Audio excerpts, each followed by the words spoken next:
जैसे rent agreement पहले drafting करके नोटराइज एक स्टैम्प पेपर 10 रुपीज़ या 20 रुपीज़ स्टैम्प पेपर पे नोटराइज करके जो ऑफलाइन में जो होता था वो अभी नहीं होगा। अभी पूरा उसको ऑनलाइन आ गया। अभी ऑनलाइन आपको स्टैम्प पेपर जो होता है वो भी ऑनलाइन आपको मिलेगा। स्टैम्प पेपर में सारा कुछ कंप्लीट होगा पूरा ऑनलाइन प्रोसेस में, उसमें आपको सबमिशन करना पड़ेगा और ये जो रेंट एग्रीमेंट है उसका एक पूरा टेम्पलेट होगा। उसी टेम्पलेट में आपको उसी फॉर्मेट में आपको रेंट एग्रीमेंट बनाना है। अभी आपका क्वेश्चन हो सकता है कि ये डिजिटल करने का क्या फ़ायदा है, ऑफलाइन था जो फिजिकल फॉर्मेट था इसमें क्या प्रॉब्लम हुआ था। तो अभी ये सब नहीं करके गवर्नमेंट अभी डिसाइड किया कि जो भी रेंट एग्रीमेंट बनेगा वो सारा रेंट एग्रीमेंट ऑनलाइन बनेगा। हेलो एवरीवन, आज हम लोग एक नया टॉपिक के ऊपर डिस्कस करेंगे और ये टॉपिक बहुत ही इम्पॉर्टेंट है।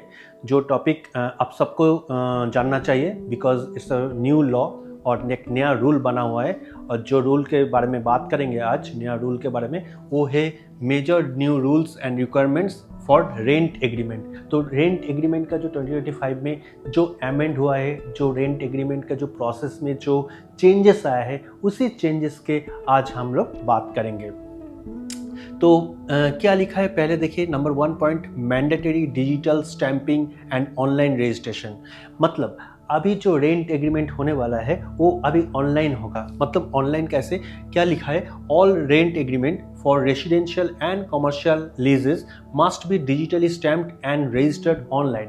मतलब जो पहले जो रेंट एग्रीमेंट ऑफलाइन होता था, जैसे रेंट एग्रीमेंट पहले ड्राफ्टिंग करके नोटराइज एक स्टैम्प पेपर 10 रुपीज़ या 20 रुपीज़ स्टैम्प पेपर पे नोटराइज करके जो ऑफलाइन में जो होता था वो अभी नहीं होगा। कि जो फिजिकल फॉर्म था, फिजिकल फॉर्म से वो अभी डिजिटल फॉर्म में चला गया। तो डिजिटली आपको ये रेंट एग्रीमेंट करना है।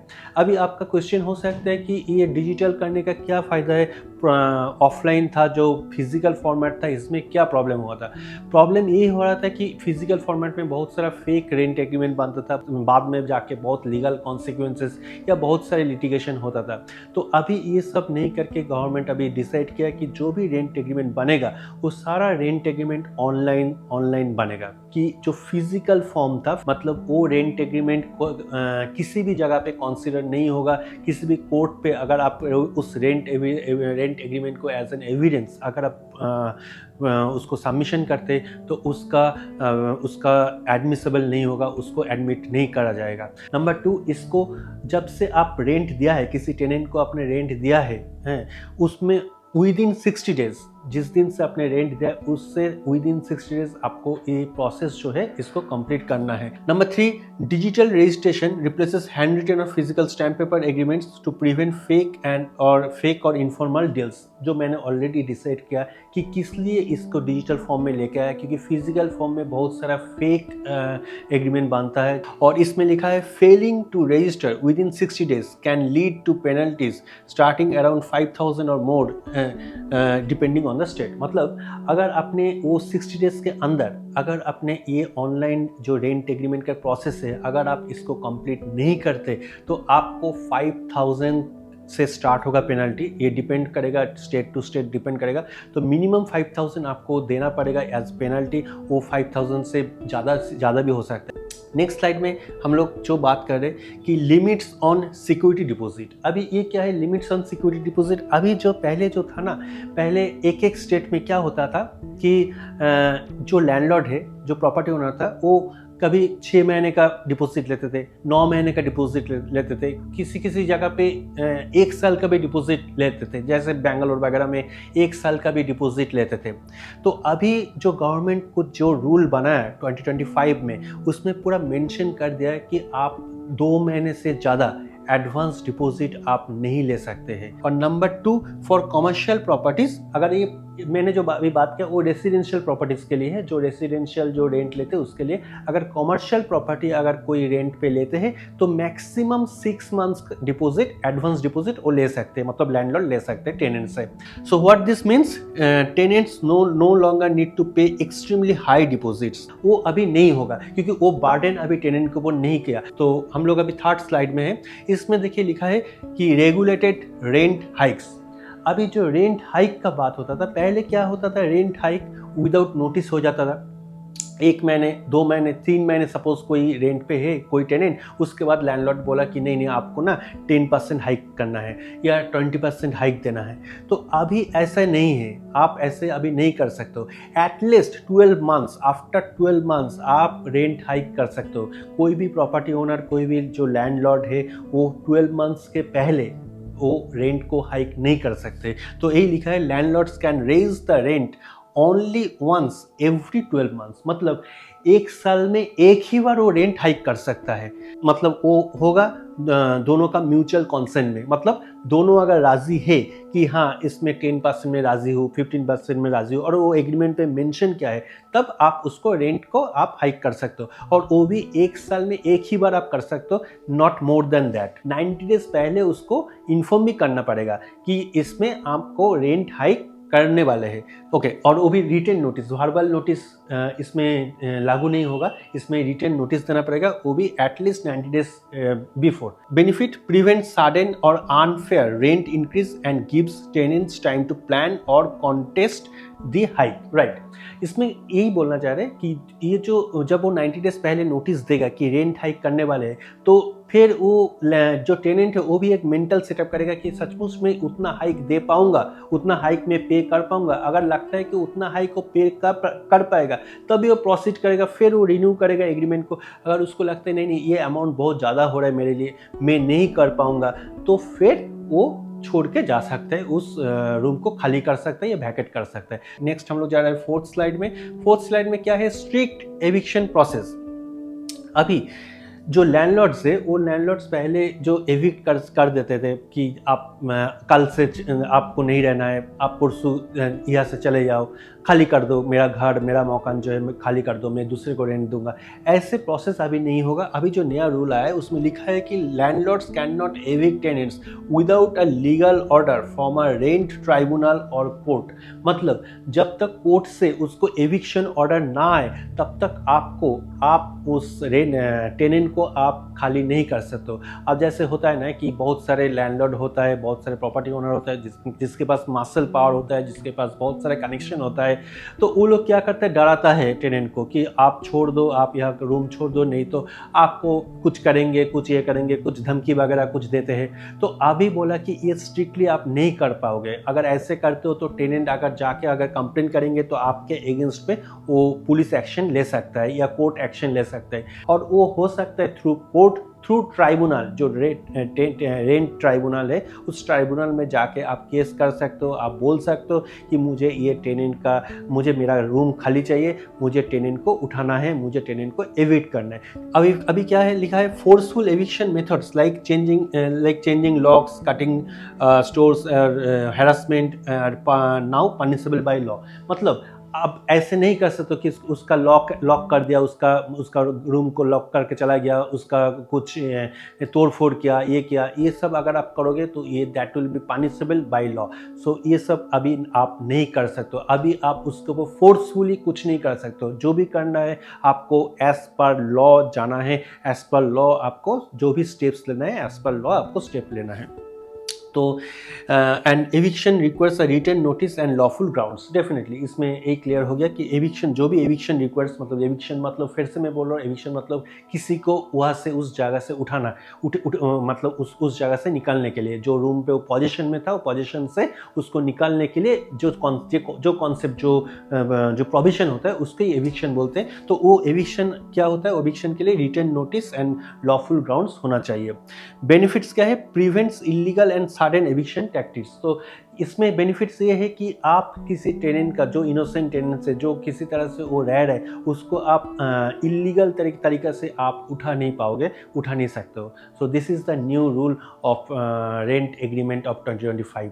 हम लोग नेक्स्ट स्लाइड में जा रहे हैं। नेक्स्ट स्लाइड में क्या है, defined entry, inspection and privacy rules. Yes, अभी कोई लैंडलॉर्ड बोल सकता है कि टेनेंट को कि आपका घर जो है एक्चुअली उनका ही घर है, वो अभी दिया है टेनेंट को रहने के लिए, तो डेफिनेटली उसको ये हक है, उसका ये उसका राइट है कि वो अपना जो रूम है वो देख सकता है, वो इंस्पेक्ट कर सकता है कि मेरा घर में कोई डैमेज तो नहीं हुआ, मेरे रूम में तो कोई डैमेज नहीं हुआ, तो डेफिनेटली देख सकते हैं। लेकिन ये देखने के लिए कभी भी किसी भी टाइम वो जा नहीं सकते। क्यों नहीं जा सकते? इसका रीज़न ये है कि जो टेनेंट रह रहे हैं उसका एक प्राइवेसी होता है। वो एक अब हम लोग अगर फिर से इंडिया कॉन्स्टिट्यूशन ऑफ इंडिया में आते हैं कि आप किसी का प्राइवेसी को एनक्रोच नहीं कर सकते हो, डेफिनेटली आप जा सकते हो। उसके लिए आपको प्रायर 24 आवर्स, एटलीस्ट 24 आवर्स पहले उसको इन्फॉर्म करना है। तो लिखा है if landlords needs to enter the rented property for inspection और रिपेयर्स, रिपेयर भी हो सकते हैं, रिपेयर काम के लिए भी हो सकते हैं, they must give 24 hours written notice. ये भी बार बार नहीं, आपको एक रिटन नोटिस देना पड़ेगा टेनेंट को कि मैं आपको, आपके जो घर है वो मेरा जो घर है, मेरा जो रूम है जो आपको रेंट पे दिया है वो मैं जाऊंगा देखने के लिए या रिपेयर करने का कुछ काम है, तो आपको मैं ये रिटन दे रहा हूँ। आप 24 आवर्स के बाद मैं इसी टाइम में मैं जाऊँगा, उस टाइम में आप अवेलेबल रहना, मैं आपके घर में आपके घर को थोड़ा सा इंस्पेक्ट करूँगा। लेकिन इसमें भी एक कंडीशन है जो यहाँ पर मेंशन नहीं, वो मैं बोल देता हूँ। जब कोई भी लैंडलॉर्ड, जब वो टेनेंट रहने, मतलब टेनेंट का घर जब वो इंस्पेक्ट कर रहा है और वो agreement duration, with in the duration of the agreement, तब किसी टेनेंट को प्रेजेंट होना चाहिए। मतलब विदाउट प्रेजेंस ऑफ टेनेंट आप लैंडलॉर्ड होके भी आप उस घर को आप इंस्पेक्ट नहीं कर सकते। मतलब इसमें दो कंडीशन आ गया। एक होता है कि आपको 24 आवर्स पहले आपको रिटन नोटिस देना पड़ेगा। सेकंड, आप जब इंस्पेक्ट करोगे उस रूम को, तब टेनेंट का कोई भी फैमिली मेंबर हो या टेनेंट खुद जो जिसके नाम पे वो एग्रीमेंट बना है उसको प्रेजेंट होना चाहिए। तब आपका जो रिपेयरिंग का काम है, ये इंस्पेक्शन का काम है, वो आप कर सकते हो। So this protects tenant privacy and dignity. तो ये क्या होता है, इसमें ये रूल आने से क्या होगा, इस रूल आने से टेनेंट का जो प्राइवेसी है, डिग्निटी है, जो हम लोग का जो कॉन्स्टिट्यूशन बोल रहे हैं कि प्राइवेसी एंड डिग्निटी बहुत इंपॉर्टेंट है कोई भी ह्यूमन बींग के लिए। तो नेक्स्ट पॉइंट पे जा रहे हैं हम लोग। नेक्स्ट पॉइंट है repairs and maintenance clarity. Yes, repairs and maintenance clarity, ये भी एक बहुत बड़ा इंपॉर्टेंट पार्ट है और ये भी एक चेंजेस आया है कि अभी जो नया रूल्स बना है उसमें बोल रहे हैं कि मेंटेनेंस, अब जब मेंटेनेंस का जो बात होता है तब आप छोटा मोटा जो मेंटेनेंस का काम होता है, जैसे फैन चेंज करना, छोटा सा एक लाइट चेंज करना, या छोटा सा कोई प्लम्बिंग का काम है, छोटा सा कोई सपोज इलेक्ट्रिसिटी का काम है, कुछ भी छोटा मोटा जो काम है, वो जो भी रिपेयरिंग का काम है, मेंटेनेंस का काम है, वो रिस्पॉन्सिबिलिटी और ड्यूटी होता है टेनेंट का। क्यों? क्योंकि टेनेंट उस रूम को, उस जगह को यूज़ कर रहे हैं। तो छोटा मोटा जो भी काम है, जो भी प्रॉब्लम हो रहा है रिपेयरिंग का, वो टेनेंट खुद इनिशिएटिव लेके टेनेंट खुद उसको रिपेयर करेंगे और उसके लिए लैंडलॉर्ड जो है वो रिस्पॉन्सिबिलिटी नहीं है। उसका जो भी एक्सपेंस होता है वो भी एक्सपेंस शेयर करने के लिए वो रिस्पॉन्सिबल नहीं है। लेकिन अगर मेजर कुछ प्रॉब्लम होता है, मेजर कुछ स्ट्रक्चरल कुछ चेंजेस हो गया, करना पड़ेगा, मेजर कुछ आपका वॉल में कुछ मतलब ये हो गया, वॉल में कुछ प्रॉब्लम इशू आया है, या कुछ प्लम्बिंग का बहुत बड़ा कुछ प्रॉब्लम हो गया, तब कुछ डैमेजेस हो रहा है कुछ, तब जाके बहुत बड़ा कुछ अगर प्रॉब्लम हो, तब जाके फिर उसमें लैंडलॉर्ड का इंटरवेंशन का जरूरत होता है। लैंडलॉर्ड तब उसको रिपेयर करेगा, लैंडलॉर्ड का रिस्पॉन्सिबिलिटी है उसको ठीक करने का। तो इसके लिए जो मेजर जो प्रॉब्लम है वो लैंडलॉर्ड्स देखेंगे, लैंडलॉर्ड्स उसको टेक केयर करेंगे, और माइनर जो प्रॉब्लम्स है वो हमेशा टेनेंट देखेंगे। ये सिंपल सी बात ये रूल्स पे लिखा है। तो क्या लिखा है इसमें, टेनेंट्स हैंडल स्मॉल और regular repairs while landlords are responsible for major structural issues. अभी जो मैंने बताया मेजर स्ट्रक्चरल जो इशू जब होगा तब जाके लैंडलॉर्ड उसमें इंटरफेयर करेंगे। If urgent repairs are not fixed by the landlord direct within a set time, some guidelines mention 30 days. Tenants may prepare the cost from rent with proof. Yes. तो अभी suppose आप रह रहे हो tenant में आप रह रहे हो, अभी मेजर कुछ प्रॉब्लम हो गया, तो ये जो मेजर प्रॉब्लम है, ये मेजर प्रॉब्लम को ठीक करने के लिए एक टाइम फ्रेम होता है, टाइम फ्रेम कर दिया है वो 30 डेज। 30 डेज के अंदर लैंडलॉर्ड को वो जो प्रॉब्लम हुआ है, वो जो डैमेज हुआ है, वो डैमेज ठीक करना काम जो रिस्पॉन्सिबिलिटी है वो लैंडलॉर्ड का है। अभी पेमेंट का बात होता है, जो जितना भी एक्सपेंस हुआ है वो एक्सपेंस अगर देखा जाए कि टेनेंट के वजह से वो डैमेज हुआ है तो डेफिनेटली टेनेंट उसको पे करेंगे, कुछ अमाउंट या पूरा अमाउंट पे कर सकते हैं। अगर देखा गया कि वो टेनेंट के वजह से नहीं हुआ है, कुछ अननेचुरल कुछ वजह से हुआ है, मतलब जिसमें टेनेंट का कोई इन्वॉल्व नहीं था, जो डैमेज हुआ है वो नेचुरल कुछ डैमेज हुआ है, तब फिर वो लैंडलॉर्ड उसमें पेमेंट जो भी एक्सपेंस होगा उसको पेमेंट करेगा। तो इसमें बेनिफिट क्या है? Prevents illegal and sudden eviction tenants, definitely. Next हम लोग जाते हैं 7 पॉइंट्स पे। Police verification in some cases. तो इसमें क्या है? In many states tenant police verification required before position. तो अभी ये पुलिस वेरिफिकेशन पहले भी था, लेकिन पहले उतना इम्पोर्टेंट नहीं था, उतना मैंडेटरी नहीं था। लेकिन अभी जो नया रूल बना है 2025 में, इस रूल में पूरा मेंशन कर दिया कि ये जो पुलिस वेरिफिकेशन जो है इसमें आपको करना पड़ेगा। अभी भी ये इन सम केसेस क्यों लिख रहे हैं? क्योंकि ये भी अभी स्टेट टू स्टेट पूरा इसमें अप्लाई नहीं हुआ, इम्प्लीमेंटेशन नहीं हुआ, ये धीरे धीरे इम्प्लीमेंटेशन हो रहा है। लेकिन इसको भी आपको ध्यान में रखना है कि in many states tenant police verification required before possession, मतलब पोजीशन लेने से पहले ही आपको पुलिस वेरिफिकेशन करवाना है। पोजीशन लेने के बाद आप पुलिस वेरिफिकेशन प्रोसेस नहीं करेंगे। जब भी आपका एग्रीमेंट का प्रोसेस कंप्लीट हो रहा है और जब भी आपका टेनेंट रहने वाला है, सपोज आपका टेनेंट सपोज रहेंगे 15 ऑफ जनवरी से सपोज रह रहे, तो आपको with in that period of time आपको वो पुलिस वेरिफिकेशन का जो प्रोसेस है उसको आपको कंप्लीट कर देना है। सो इसका क्या है? This is aimed at violence prevention and record keeping, मतलब इसमें रिकॉर्ड होता है, पुलिस के पास एक रिकॉर्ड रह जाता है कि आपके पास ये वाला टेनेंट है, और इसमें वो जो भी वायलेंस है वो भी प्रिवेंट हो जाता है, मतलब लॉ का जो वायलेंस है वो वायलेंस नहीं होता है। तो नेक्स्ट जो है number 8, digital rent payment encouraged. Definitely digital rent payment encouraged, ये जो नया जो रूल बना है इसको बहुत अच्छे तरह से आप लोग समझे, ये बहुत इंपॉर्टेंट एक पॉइंट है। पहले क्या होता था? पहले जो भी एक्चुअली जो भी टेनेंट जो भी आपका पेमेंट करते थे, रेंट फी करते थे, तो लैंडलॉर्ड हमेशा उसमें कैश मांगते थे। कैश क्यों मांगते थे? क्योंकि उसको इनकम टैक्स में फिर उसको दिखाना नहीं पड़ता था, क्योंकि कैश ट्रांजैक्शन उसमें इनकम टैक्स में वो आईटी में वो शो भी कर सकते थे, नहीं भी कर सकते। सो अभी क्या किया? अभी बोला कि नहीं, आप 5000 से ज़्यादा जब पेमेंट होगा, मतलब 5000 से ज़्यादा अगर आपका रेंट हो, तो वो रेंट आपको ऑनलाइन ट्रांजैक्शन करना पड़ेगा, ऑनलाइन या कुछ मतलब बैंकिंग ट्रांजैक्शन करना पड़ेगा, मतलब कोई कैश ट्रांजैक्शन नहीं है। अभी बैंकिंग या ऑनलाइन ट्रांजैक्शन क्या क्या हो सकता है? आप थ्रू नेट बैंकिंग आप पेमेंट कर सकते हो आपके लैंडलॉर्ड को, आप थ्रू डेबिट कार्ड आप पेमेंट कर सकते हो आपके लैंडलॉर्ड को, आप थ्रू क्रेडिट कार्ड पेमेंट कर सकते हो, आप थ्रू यूपीआई पेमेंट कर सकते हो। लेकिन आपका जो भी पेमेंट होगा वो पेमेंट ऑनलाइन पेमेंट होना चाहिए और उसका डिजिटली रिकॉर्ड होना चाहिए। तो इसमें यही लिखा है, rent amounts above threshold limit इसमें मेंशन कर दिया कि 5000 पर मंथ ये may need to be paid by traceable digital modes like UPI और बैंक ट्रांसफर। मतलब अगर 5000 पर मंथ से ज़्यादा अगर उसको पे करना है तो डेफिनेटली उसको जो भी मोड है, मतलब यूपीआई हो, बैंक ट्रांसफर हो, उसी मोड पे वो कर पाएगा। Fast dispute resolution, dedicated rent courts and tribunals are being set up to resolve tenancy disputes like deposit return, eviction, rent hike, etc. preferably within 60 days।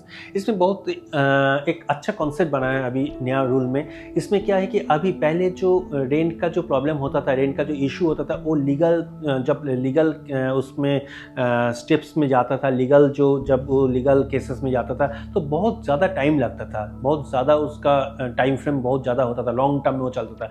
अभी उसमें रूल बनाया कि नहीं, इसको विद इन 60 डेज इसको सॉर्ट आउट करना है। अभी क्या चीज़ सॉर्ट आउट करना है?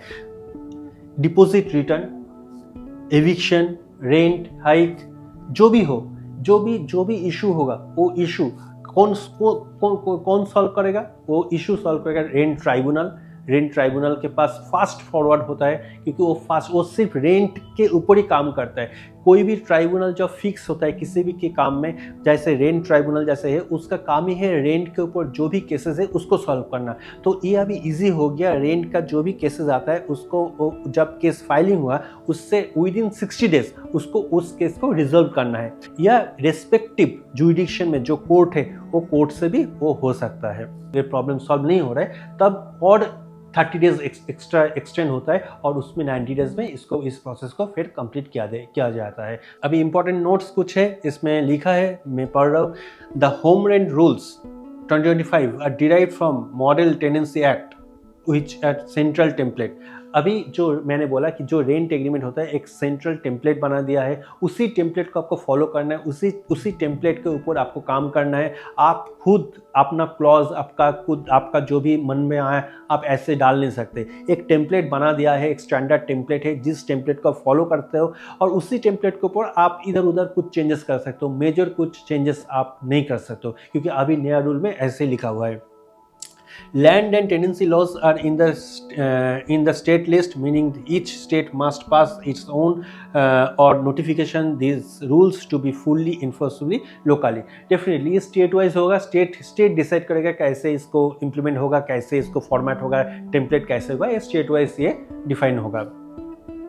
So नीचे लिखा है some states have already started adopting parts of it, while others may implement steps gradually. Definitely some states इसको already implement कर रहे हैं, और some states कुछ states है जो अभी implementing mode पे है, वो भी धीरे धीरे implement करने लगेंगे।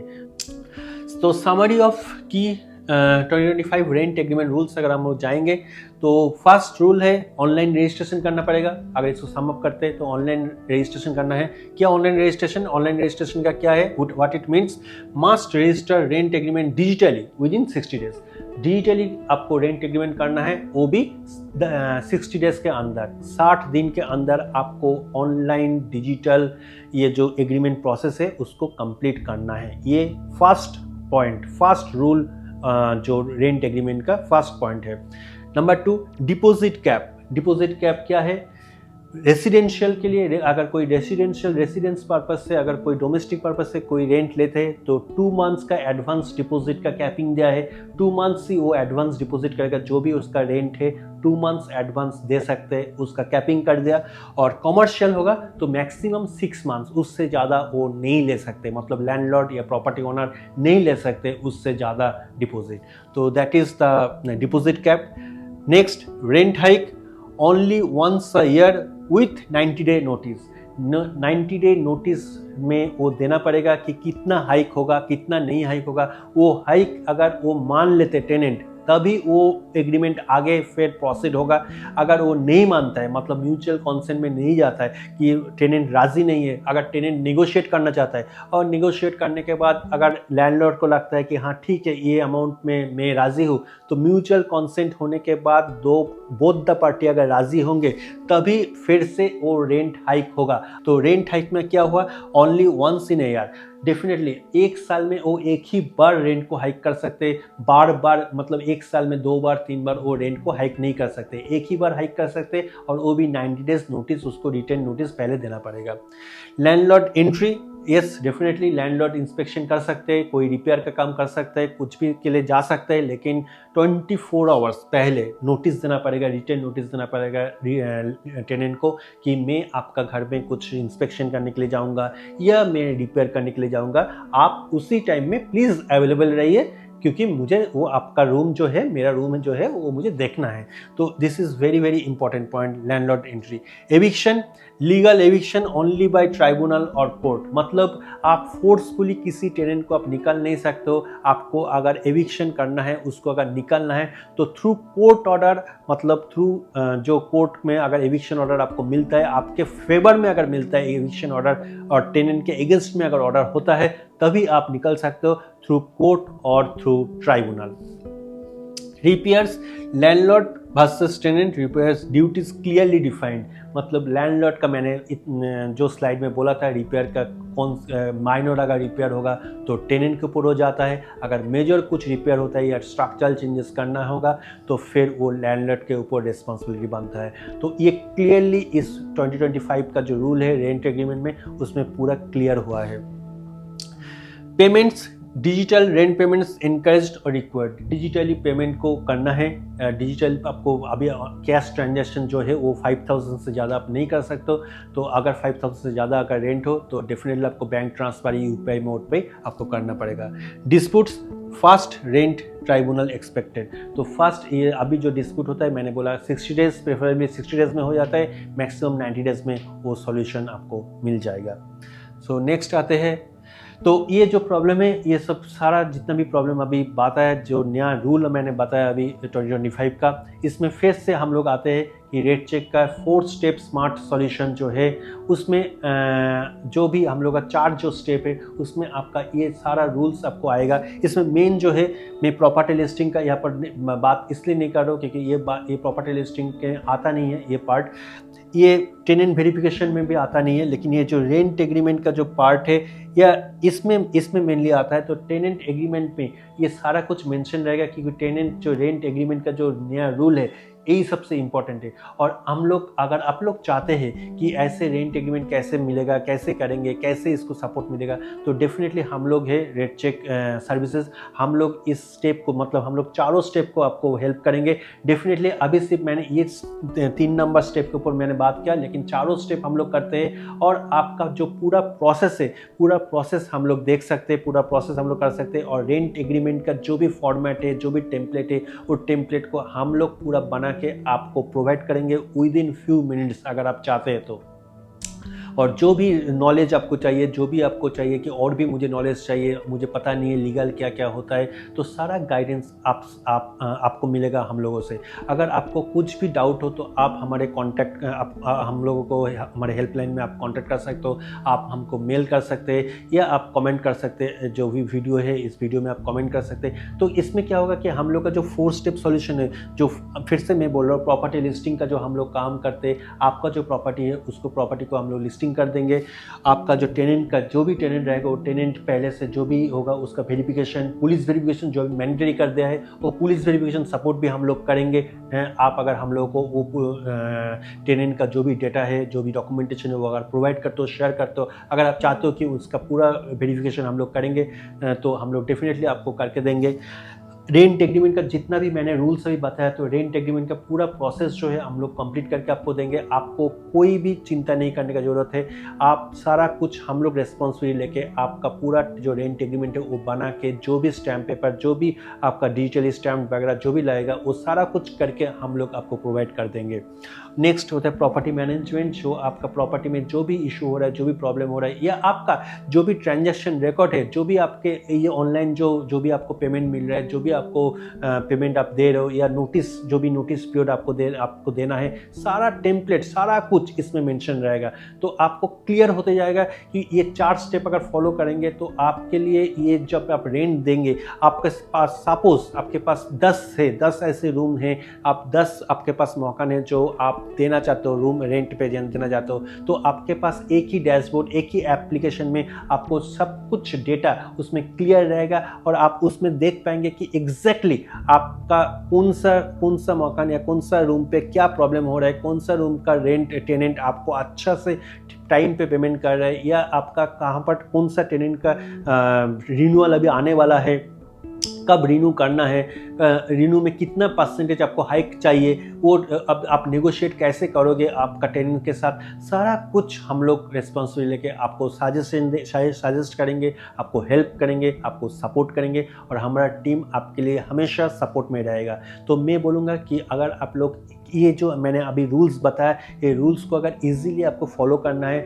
और इतना रूल्स अगर आपको लगता है कि ये मेरे लिए बर्डन हो जाएगा, ये बर्डन आप हम लोगों को आप ट्रांसफ़र कर सकते हो। हम लोग इसके लिए थोड़ा सा स्पेशलाइज्ड है, तो हम लोग का ये काम है। तो आपके लिए ऑन बिहाफ ऑफ यू, मतलब जितना भी प्रॉपर्टी ओनर सुन रहे हैं, जितना भी आप रियल एस्टेट कंसल्टेंट ब्रोकर सुन रहे हैं, जितना भी हॉस्टल ओनर सुन रहे हैं, आपके लिए हम लोग ये काम करके देंगे। ये 4 स्टेप जो है, सिंपल 4 स्टेप, इसमें सारा कुछ हम लोग मेंशन करके देंगे, सारा कुछ सपोर्ट करके देंगे। आपको इसमें कोई चिंता, कोई वरी नहीं करना है, सारा कुछ हम लोग हेल्प कर देंगे।